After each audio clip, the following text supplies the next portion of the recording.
ఏది ఏమైనా బక్కా జడ్సన్ విషయంలో ఒకటే సందర్భంగా నేను వార్నింగ్ ఇస్తా ఉన్నా.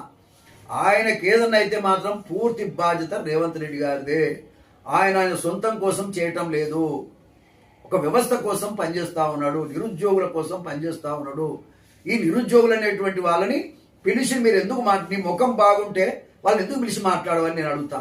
ఏదో లోపం ఉంది నీ దగ్గర. నువ్వు ఇవ్వాలనుకునే నిరుద్యోగులందరికీ న్యాయం చేయాలనుకునేది నిజమైతే నువ్వు ఎందుకు పిలువవు? ఎందుకు ఒక కమిటీ వేయవు? పిలిచి మాట్లాడితే ఎవరు మాత్రం ఏమంటారు నిన్ను? కాబట్టి ఏది ఏమైనా ప్రాణానికి ముప్పు ఉంది, జడ్సన్ ప్రాణాలకు ముప్పు ఉంది. అదే కనుక జరిగితే చాలా తీవ్ర పరిణామాలు ఉంటాయి.